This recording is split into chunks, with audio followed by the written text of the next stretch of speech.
দরজার মধ্যে তালা লাগিয়ে ঠ্যাংয়ের ওপর ঠ্যাং তুলে এরকমভাবে ও বসে এখানে কি করছে সেটা তোমাদের পরে দেখাচ্ছি। তার আগে তোমাদের আমার একটু বাড়ির কাজটা দেখিয়ে নিচ্ছি।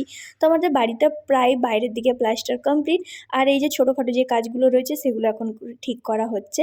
দূর থেকে প্লাস্টার করার পরে আমার বাড়িটা কিছুটা এরকম লাগছে, যদিও এখনও কালার হয়নি। অনেক জায়গাতে আধ খাপচা দেখাচ্ছে, যে একটু একটু জায়গায় প্লাস্টারগুলো ভেজা রয়েছে, আর একটা জায়গায় অনেকটা শুকিয়ে গেছে।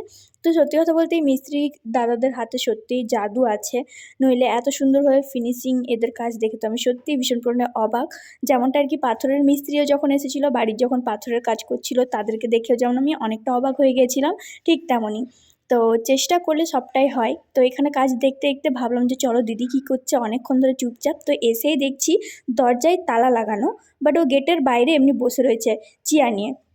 আসলে আমাদের এখানে কিছুদিন আগে খেলা হয়েছিল, খেলে তারপরে খাসি জিতে এনেছিল। তো ওই খাসির মাংসকে আজকে রান্না করে সবাই ওখানে খাচ্ছিল বটগাছের ওই পাশে। আর ও এখানে দাঁড়িয়ে দাঁড়িয়ে দেখছে, যেন ওর এখানে যেন না কেউ আসে, মুরগি টুরগি যেন না আসে, সেই জন্য এই ধান্দা হচ্ছিল। তো যেই আমাকে দেখতে পেলো তখনই ও হাতে যে লাঠিটা ছিল সেই লাঠিটাকে ফেলে দিল। তারপরে এখন আমার সাথে ও গল্প করছে।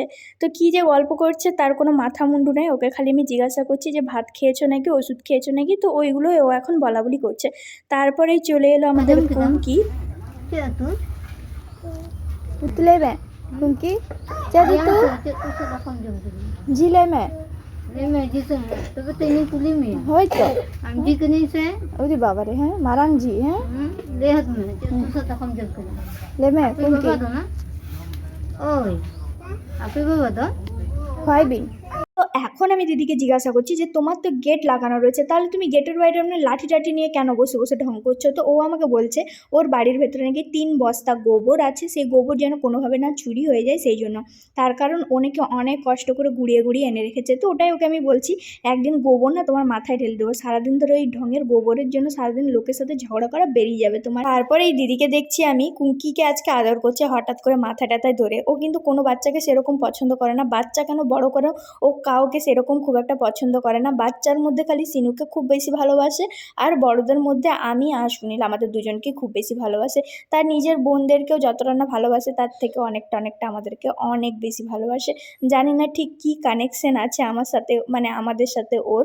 তো এখানে সুনীল এসে তারপর ও একটু ভেঙাচ্ছে, যেহেতু কুঙ্কি সবসময় ওগো ওগো করতে থাকে, আর অন্য কথা সেরকমভাবে কোনোটাই কিছু বলতে পারে না, যেমনটা তোমরা এতদিন ধরে দেখেইছো। কিন্তু সত্যি কথা বলতে ও কিন্তু অনেকটা কিউট ছোটো বাচ্চা। আর বাচ্চার যদি কিছু ভুল ত্রুটি হয়ে থাকে সেটা কিন্তু তার বাবা মায়ের জন্যই হয়ে থাকে। তো তার বাবা মা সেরকম কথাবার্তা এখনও পর্যন্ত শেখায়নি হয়তো, সেই জন্য সে বলতে পারে না। আর এদিকে দেখো কাকু এসছে, কাকু এসে একজনকে ভেঙাচ্ছে। যদিও যাকে ভেঙাচ্ছে আমি তার নাম নেব না, কিন্তু কাকু অনেক সুন্দরভাবে মানে কারোর অ্যাক্টিং করতে পারে আর কি। কাকু এখন যার অ্যাক্টিং করছে সে হচ্ছে গিয়ে নেশা খেয়ে ওইরকম আর কি অ্যাক্টিং করে, ওরকম হাঁটাচলা করে, তখন তাকেই ভেঙাচ্ছে কাকু। যদিও আমাদের আশেপাশে থাকা মানুষজন আশা করছি বুঝেই যাবে কাকুর হাঁটা চলা ভেঙানো দেখে। তাও আমি বারে বারে বলছি আমাকে ক্ষমা করো সবাই যারা ভিডিওটা দেখছো এখন। আমি কারো নাম নিচ্ছি না। ভিডিওটা কেমন লাগলো অবশ্যই কমেন্ট করে জানিও। Bye bye guys.